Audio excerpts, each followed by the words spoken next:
Hello everyone, welcome to Trend Traders. Hope you all are doing well. And in this video, we will discuss about some important levels of Bank Nifty for tomorrow.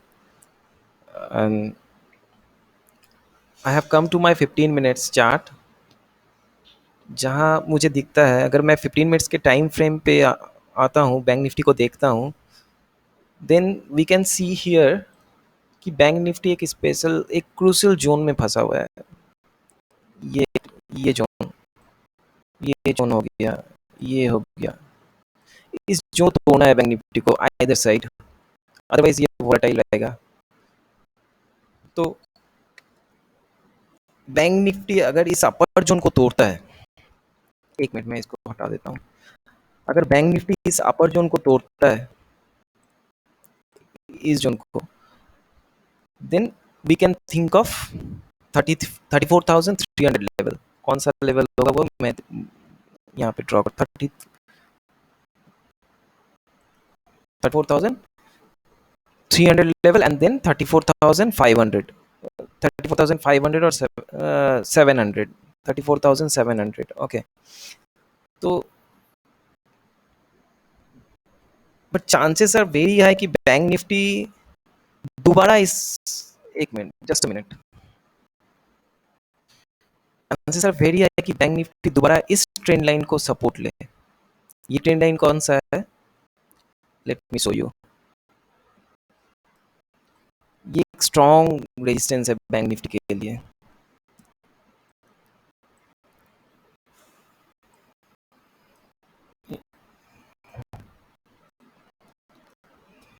Last to last trading session में इसने इस channel से बाहर गया, इस trend line से बाहर जाके वोलेटाइल मार्केट को शो किया। अगर बैंक निफ्टी फिर से इस ट्रेंड लाइन पे सपोर्ट लेने आए या सपोर्ट ना ले पाए और इस दोबारा इस चैनल के अंदर आ जाए, इस ट्रेंड लाइन के अंदर आ जाए, तो ये trend line will be a very strong resistance for bank Nifty. जिस दिन वो फिर से दोबारा इस रेजिस्टेंस को तोड़ता है, then again we can see a big move. Now let's go to option chain data कल के एक्सपायरी के लिए।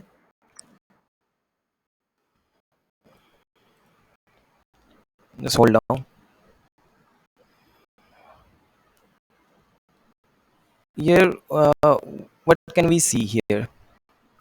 34,000 34,000 will be a strong resistance for bank Nifty, क्योंकि इधर 69,927 कॉन्ट्रैक्ट्स जुड़े हुए हैं। उसके बाद जितने भी है 20,000 15,000 23,000, ये सब उतना स्ट्रांग नहीं होगा रेजिस्टेंस, लेकिन ये रेजिस्टेंस एक बहुत ही स्ट्रांग होगा 34,000। और अगर पुट को देखते हैं हम, तो पुट में इधर हमें 41,000 का मैक्सिमम कॉन्ट्रैक्ट्स दिख रहा है, जो है 33,500 पे। So considering option chain data, 34,000 will be the strongest support for bank Nifty कल के लिए, एंड 33,500 होगा उसका इनिशियल सपोर्ट। और इसके बाद अगर हम देखते हैं तो ये बहुत दूर है। 33,000 का लेवल जो होगा वो होगा नेक्स्ट सपोर्ट, जो होगा जिस पे हम देख सकते हैं 59,466 कॉन्ट्रैक्ट्स जुड़े हुए हैं। तो let's go to our Bank Nifty chart. तो कल की ओपनिंग के बारे में अगर हम डिस्कस करते हैं, तो let's find out some initial support and resistance point. we will have to go to 5-minute chart, lower time frame. Okay,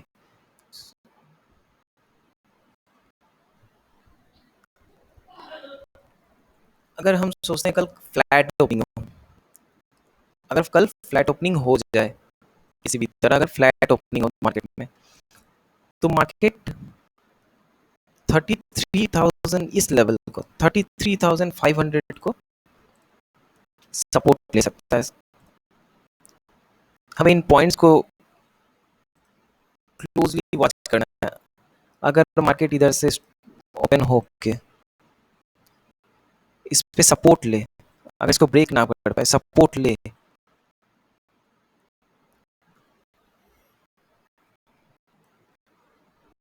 then market फिर इस जगह ही रहने की चांसेस होंगे। ओके, पुट के लिए हमें सोचना चाहिए, जब वो इस जब वो इस लेवल को तोड़ के क्लीन ब्रेक करके अगर नीचे की तरफ जाए, देन हम इस ट्रेंड लाइन को उसका फर्स्ट सपोर्ट रखेंगे, फर्स्ट टारगेट रखेंगे। कौन सा है ये trend line?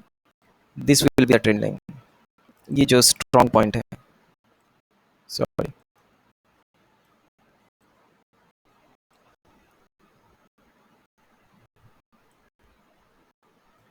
Strong resistance, sorry, ये this will be our first target. ये एक ट्रेंड लाइन है, सो हर एक पॉइंट पे इसका लेवल्स चेंज होगा। यहाँ पे अगर हम मानते हैं तो 33,335 होगा। इस पॉइंट पे हम अगर आते हैं तो 33,293 आएगा। तो मार्केट जैसे भी अगर इसको तोड़ के इधर आए तो ये हमारा टारगेट होना चाहिए। ये हो गया फ्लैट ओपनिंग के बारे में। अगर गैप डाउन होता है, अगर गैप डाउन के बारे में हम सोचते हैं, तो भी हमें इन दो लेवल्स को रखना है इंपॉर्टेंट।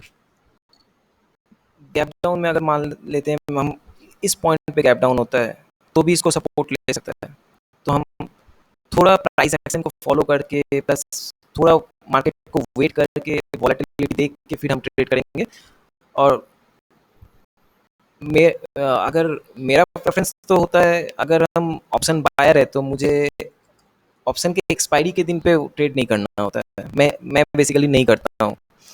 तो एक्चुअली ये सपोर्ट यहाँ पे ले के फिर से ऊपर जा सकता है, और इसके भी नीचे अगर खुलता है तो भी इस पे हमको ध्यान रखना है 33,500 पे। मार्केट अगर ओपन होता है इधर, ये ऐसे इसको क्लीन, हमें क्लीन ब्रेकआउट और ब्रेकडाउन की स्ट्रैटेजी को फॉलो करना है। सेकंड कैंडल अगर जो भी इसके नीचे या ऊपर क्लोजिंग देता है, उसके नेक्स्ट कैंडल को हमें एंड तक वॉच करके फिर एंट्री लेना चाहिए। अगर यहाँ सपोर्ट ले लेता है तो फिर मार्केट ऐसे जाएगा।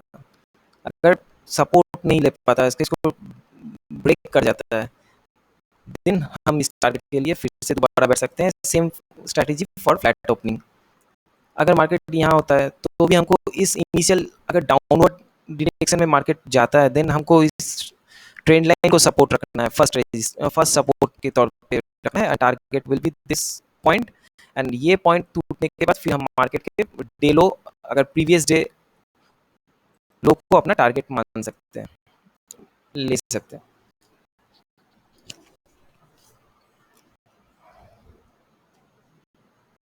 Now let's talk about gap up opening. अगर गैप अप ओपनिंग होता है इस जोन के अंदर, थोड़ा मैं इसको बड़ा करता हूँ।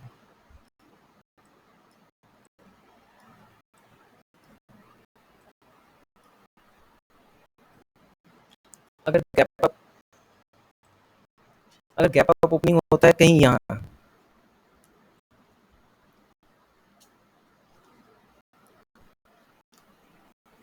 इस बीच या यहाँ, तो ये दोनों लेवल्स हो गए हमारे इंपॉर्टेंट। हमें वेट करना पड़ेगा इसका। अगर ये ऐसे इसे सपोर्ट है कि यहाँ थोड़े, तो इस जगह के लिए स्ट्रिक्ट स्टॉप लॉस के साथ हमें हमेशा काम करना पड़ेगा। जितना हम बियर कर सकते हैं उतना स्टॉप लॉस हमेशा हमारे ट्रेड में होना चाहिए, और एंट्री सही होनी चाहिए। एंट्री हर एक रेजिस्टेंस या सपोर्ट पॉइंट पे होना चाहिए, ना कि यहाँ होना चाहिए, ना कि यहाँ होना चाहिए। तो यहाँ पे हमारा एंट्री ऐसे हो सकता है, इसको तोड़ के फिर ऐसे भी जा सकता है। तो हमें ये क्लीन ब्रेकआउट और ब्रेकडाउन की स्ट्रैटेजी को फॉलो करना है। मार्केट कहीं भी गैप डाउन हो इसके अंदर, तो हमें इन दो पॉइंट को इम्पोर्टेंट रखना है, ये रखना है।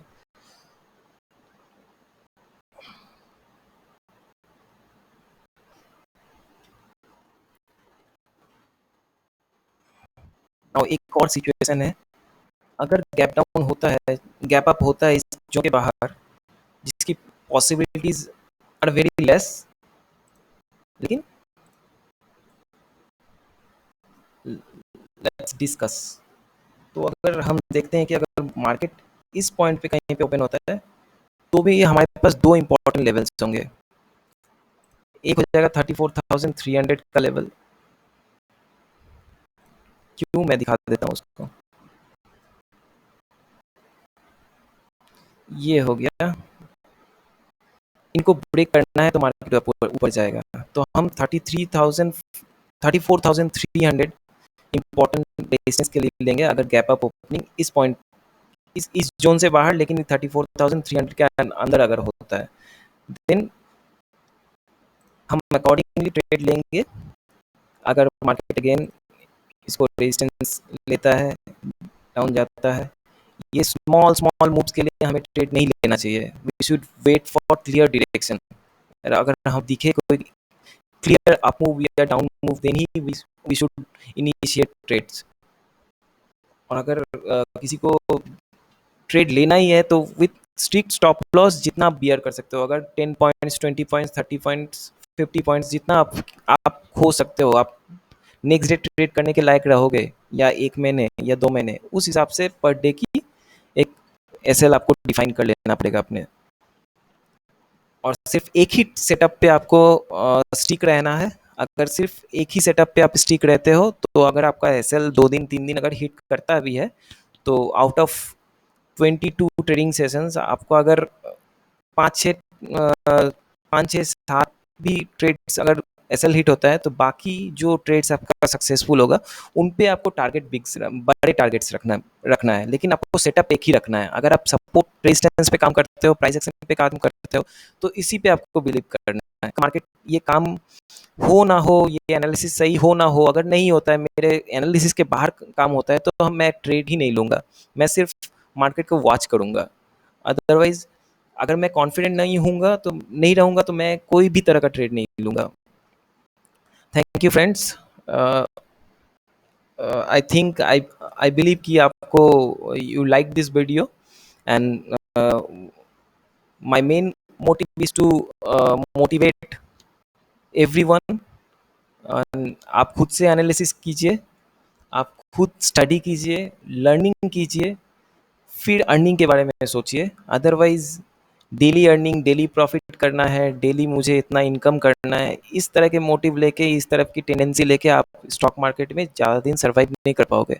So let's first try to learn the market, then earning will come automatically, so you don't have to worry about the profits. So you will have to minimize your losses, क्योंकि यहाँ losses होंगे, सबको होंगे। तो losses ना हो every day, मुझे सिर्फ प्रॉफिट ही होना चाहिए, तो this is not the thing. ऐसा नहीं हो सकता है कि आपको डेली प्रॉफिट होगा। आपके 20 में से 5 ट्रेड, 7 ट्रेड, 10 ट्रेड भी आपके एसएल हिट्स हो सकते हैं, लेकिन आपको रिस्क मैनेजमेंट अच्छा रखना पड़ेगा। आपके रिस्क रेशियो अच्छा मैनेज करना पड़ेगा, जिससे आपको, अगर आपको 50% लॉस भी होता है, तो 50% डेज आपका अगर लॉस होता है, तो 50% में आपका जो 50 डेज माने मीन्स 10 डेज का जो आपका ट्रेडिंग होगा, उसमें आपको प्रॉफिट 1:2 या 1:3 का रखना है, जिससे आपको ब्रेक इवन में रहो या आप प्रॉफिट में रहो। लेकिन वो इनिशियल डेज में पॉसिबल नहीं होता है। So first of all you will have to learn the market. Market कैसा है, मार्केट क्या करता है, कब कैसे मार्केट में ब्रेकआउट्स होते हैं, ब्रेकडाउन होते हैं, इन सब चीज़ों पे आप स्टडी करो। कहीं जाने की ज़रूरत नहीं है, कोई भी कोर्स परचेस करने की ज़रूरत नहीं है, खुद से आप कर सकते हो। ऑप्शन चेन एनालिसिस आप खुद से स्टडी कर सकते हो इन सिंपल वर्ड्स। तो first you try to learn the market, then implement, then execute any trades. Thank you friends. फिर मिलते हैं during the trading session. I will post some shorts जो भी मेरे एनालिसिस को मैच करेगा। अगर नहीं भी करता है तो भी मैं ट्राई करता हूँ कि अपना शॉर्ट्स डालूँ, उस पर कुछ अलर्ट भेजूँ। फ़िलहाल अभी तक ऐसा कभी हुआ नहीं है कि मेरा एनालिसिस फेल हुआ है। मैं जो भी पॉइंट्स आपको डिक्लेयर करता हूँ, तो उस पर काम चल रहा है मेरा, तो मैं शॉर्ट्स डालते रहता हूँ। तो enjoy the day. Thank you.